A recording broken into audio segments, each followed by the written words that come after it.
Thursdays were for takeout and lily chats. My 20-year-old daughter was across the country, drowning in textbooks and ramen noodles at that fancy art school she insisted on.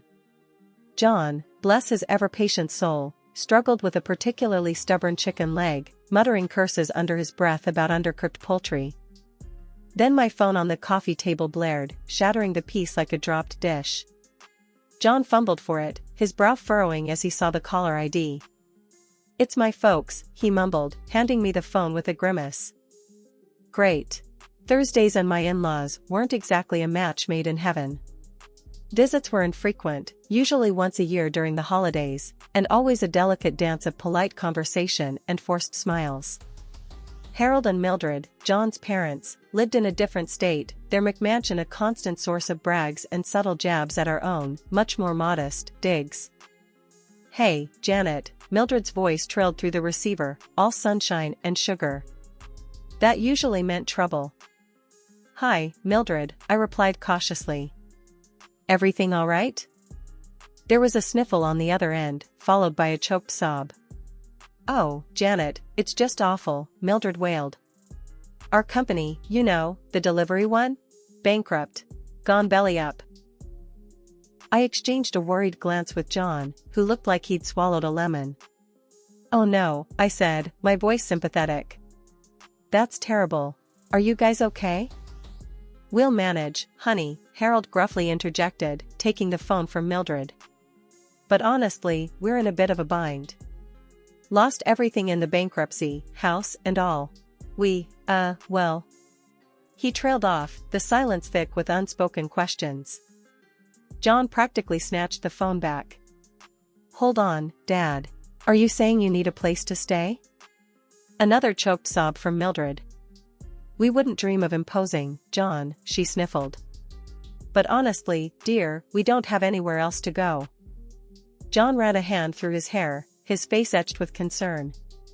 "Our house, inherited from my mom after she retired to a beach in Costa Rica, was spacious, maybe a little too spacious for comfort at times. But could we handle Harold and Mildred, with their high-maintenance ways and constant need for luxury, under the same roof? Look," I said finally, "we can talk about this more when you get here. But in the meantime, you know, there's always a place for you to crash." There was a silence on the other end, broken only by Mildred's sniffling. Then, to my surprise, Harold chuckled, a nervous sound that sent shivers down my spine. "Don't worry, honey," he said. "We wouldn't want to put you out. Just a few things, you know, the essentials." The next week unfolded in a blur. Then, the day arrived. Harold did not buy a single, sensible moving truck, but by a monstrous pair, both seemingly larger than our entire house. John tried to greet Harold and Mildred with a smile.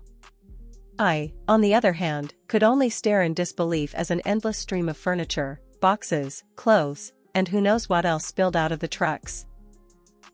"Just a few things, honey," Harold boomed, sweeping me into a suffocating hug that reeked faintly of expensive cologne.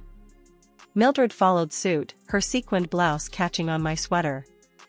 We didn't want to impose, but you know how it is with essentials. "Essentials?" I choked out, blinking at the towering stacks of antique furniture that were already clogging the hallway. The essentials apparently included a full mahogany dining set, a grandfather clock that looked like it could have graced Buckingham Palace, and enough crystal figurines to open a museum.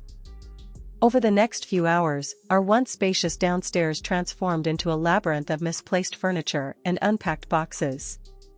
John, sweating profusely, directed the movers while Mildred fussed over the placement of her crystal swans. Harold, meanwhile, surveyed his newly acquired kingdom with a satisfied grunt. That night, they toasted their arrival with a bottle of wine that cost more than our entire grocery budget. "Thank you, Janet, John," Mildred gushed, her eyes sparkling with unshed tears. "We can't believe your generosity. You're lifesavers." John, ever the diplomat, mumbled some platitudes about family and sticking together. I, however, couldn't quite muster a smile. The gratitude, as thin as cheap wrapping paper, wouldn't last long, I knew it. My premonition proved correct. A few days into their stay, the cracks began to show. It started subtly, a wrinkled nose at the aroma of my budget-friendly chicken stir-fry. "Smells a bit pedestrian, dear," Mildred sniffed, her voice dripping with disdain. "We're used to a finer caliber of cuisine." "Where's the marbled beef, Janet? The fresh salmon?" John and I exchanged a helpless glance. "Look," I said, trying to be patient. "We have a budget, you know that. We can't afford those kinds of cuts every day." A collective gasp escaped Harold and Mildred. "Budget?" Mildred shrieked. "You mean to tell me you skimp on groceries? That you eat this?" She gestured disdainfully at my plate. "It's perfectly good food," I mumbled, my cheeks burning. "This is food for the poor, Janet," Harold bellowed, his voice echoing through the kitchen. "We deserve better than this. You and John are both working, aren't you?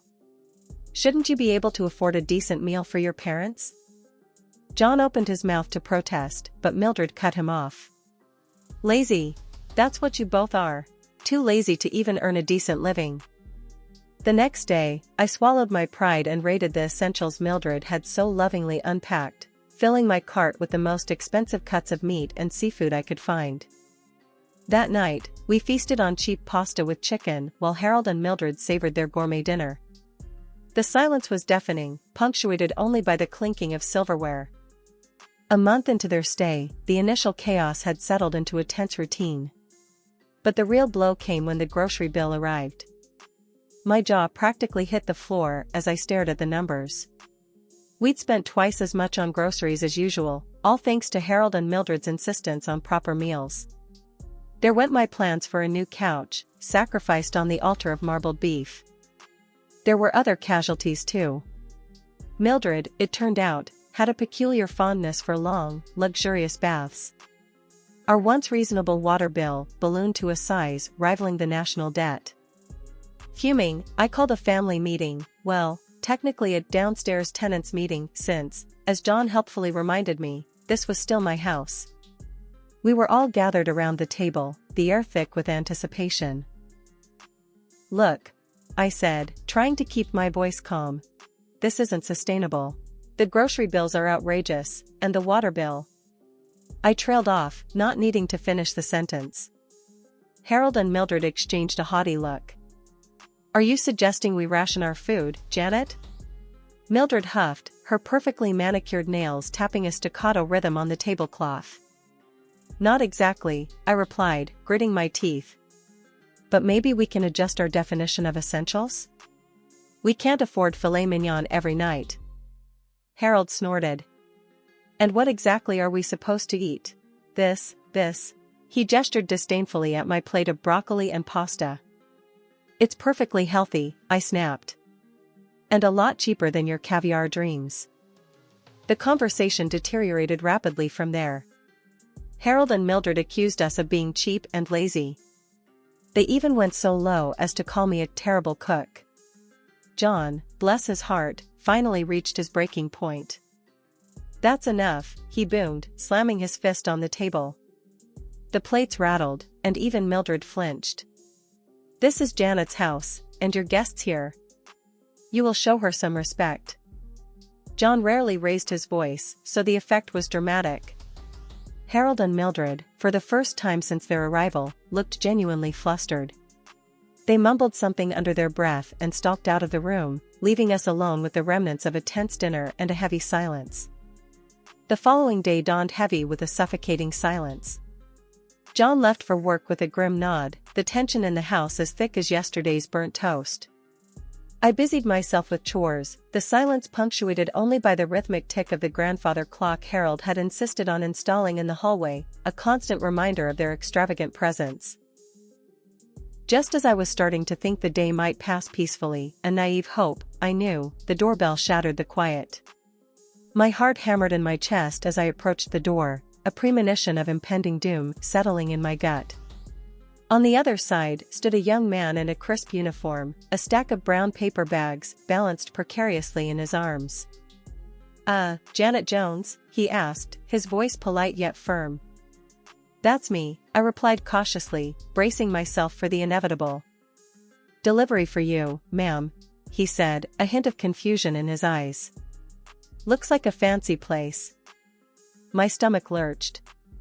We hadn't ordered anything, especially not from some fancy place. Panic clawed at my throat as I peeked inside a bag. Lobster. Wagyu beef. The kind of food reserved for special occasions, for people who didn't have to worry about mounting bills and dwindling savings. I didn't order this, I stammered, my voice barely a whisper. Before I could protest further, a hand shot past me like a striking viper. Mildred, a triumphant smirk plastered on her face, snatched the bag from the delivery guy. "Oh, honey, that must be mine," she chirped, her voice dripping with saccharine sweetness. "Completely forgot I'd placed an order this morning. From that lovely little Italian place downtown, you know the one?" She didn't wait for a reply, practically shoving the bag into her chest as she slammed the door shut on the bewildered delivery guy. I stood there, frozen, anger simmering in my veins. This was deliberate. A calculated attempt to exploit our hospitality and push us to our financial breaking point. With trembling hands, I counted out the exorbitant delivery fee, the resentment burning in my gut like a raging fire.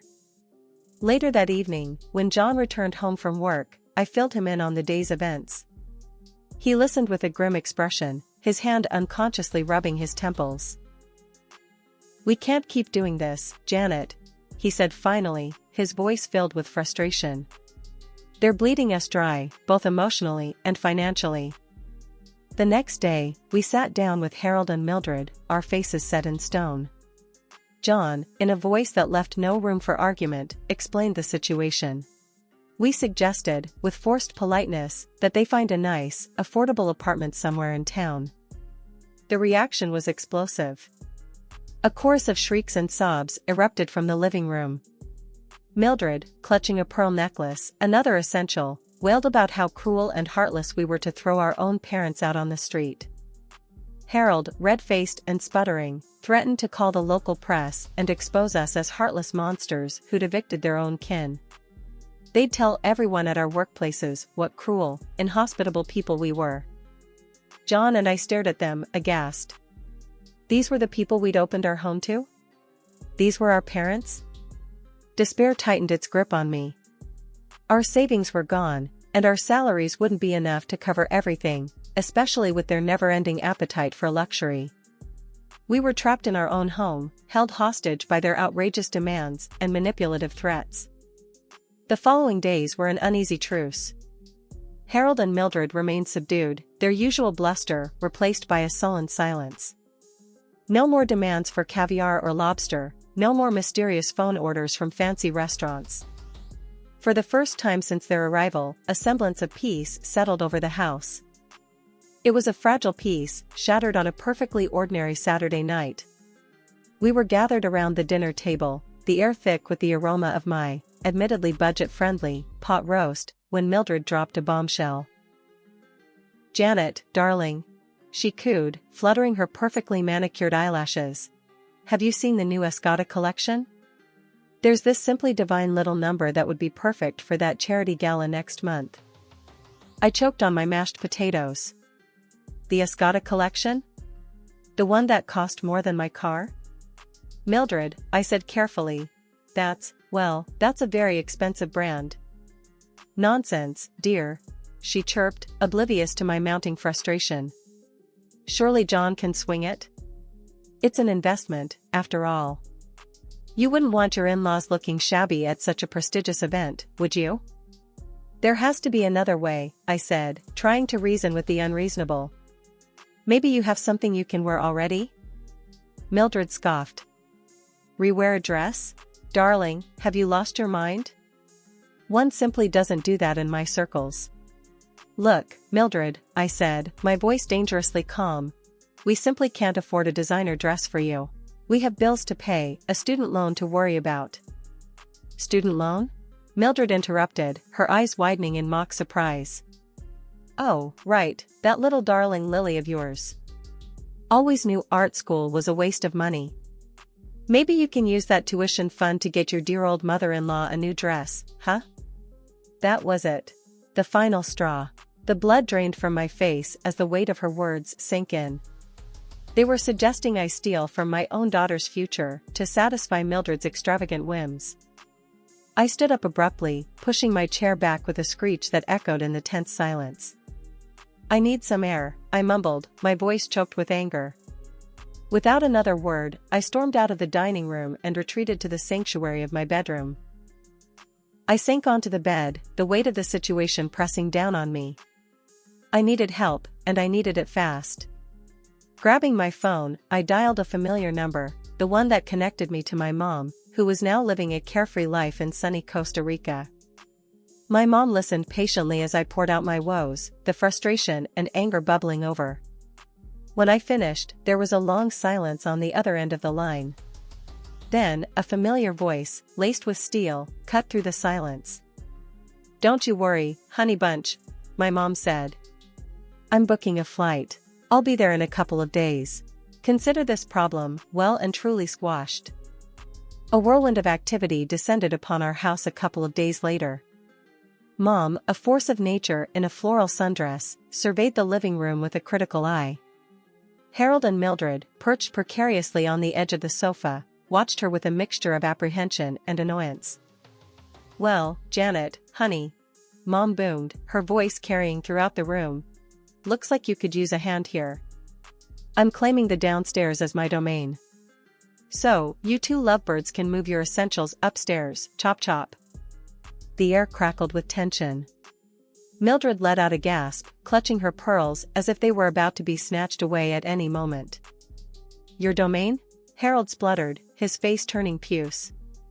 "This is our son's house." Mom snorted. "Technically, this house still belongs to me, and Janet and John just live here. And right now, Janet's letting you two freeloaders stay here rent-free." The word freeloader hung heavy in the air, a stark contrast to Mildred's usual guests label. John, bless his diplomatic soul, tried to interject, but Mom cut him off with a raised hand. "Now, don't get me wrong," she continued, her voice softening slightly. "I'm happy to have you here, in moderation. But this house needs some serious TLC. And frankly, the downstairs needs to be de-essentialized, if you know what I mean." Harold and Mildred exchanged a helpless glance. Their carefully constructed illusion of entitled guests was crumbling faster than a stale biscuit. The next few days were a whirlwind of activity. Movers were called in, at Harold and Mildred's expense, much to their chagrin, to relocate their essentials to the upstairs floor. The oppressive crystal figurines disappeared, replaced by colorful throw pillows and Mom's quirky collection of seashells. Then came the matter of rent. Over breakfast, a simple affair of toast and coffee, a stark contrast to the caviar dreams of the past few weeks, Mom dropped another bombshell. "So," she said, her eyes twinkling mischievously, "about this little rent situation." Harold and Mildred choked on their coffee, their eyes widening in horror. "Rent?" Mildred squeaked. "We never discussed rent." Mom chuckled. "Actually, dear, ownership of the house there gives me the right to charge a nominal fee for extended stays. Only $4,000. "Nominal fee?" Harold sputtered. "You call $4,000 nominal?" Mom's smile remained unfazed. "Well, considering the gourmet meals you've been enjoying and the marathon baths you've been taking, I'd say it's a steal. Besides, you folks are used to the finer things in life, aren't you?" Defeated, Harold mumbled something about unreasonable demands and stormed out of the room. Mildred followed, muttering about cruelty.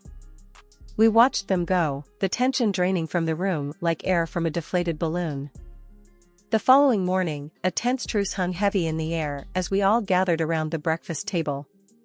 John and I sat opposite each other, stealing hopeful glances at Mom, who was practically radiating smug satisfaction. Harold and Mildred, however, looked like kicked puppies, their usual bluster replaced by a defeated silence. The silence stretched on, broken only by the clinking of silverware against plates. Finally, Mildred, unable to bear the suspense any longer, cleared her throat and spoke. "So, Martha," she began, her voice dripping with forced sweetness, $4,000 a month seems a bit excessive, wouldn't you say? Surely we could come to some sort of arrangement? Mom set her coffee cup down with a decisive thud. Arrangement, she echoed, her voice laced with amusement. Like what, exactly? Well, maybe.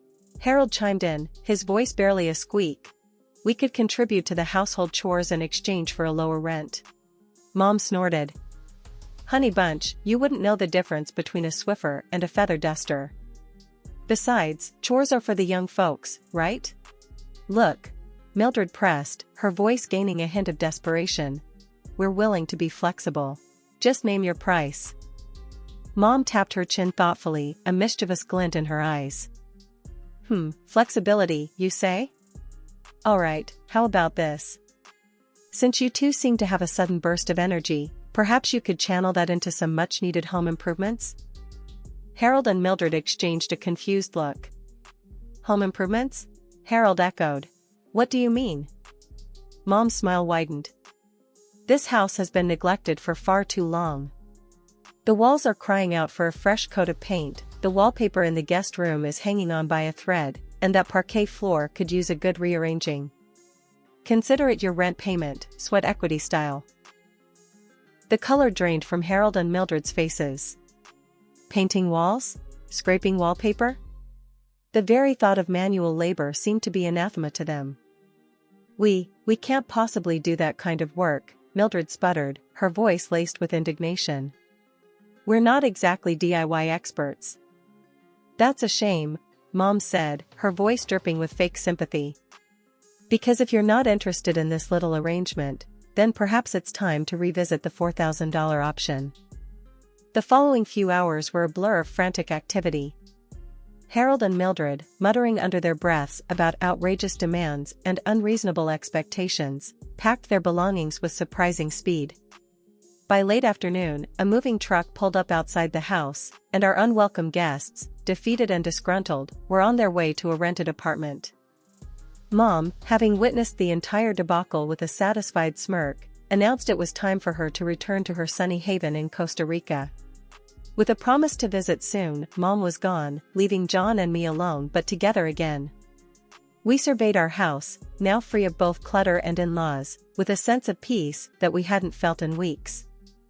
One lazy Sunday afternoon, while sipping coffee on the porch, the doorbell rang. John exchanged a surprised look with me. We hadn't been expecting any visitors. He got up and answered the door, and a moment later, I heard his voice, laced with surprise.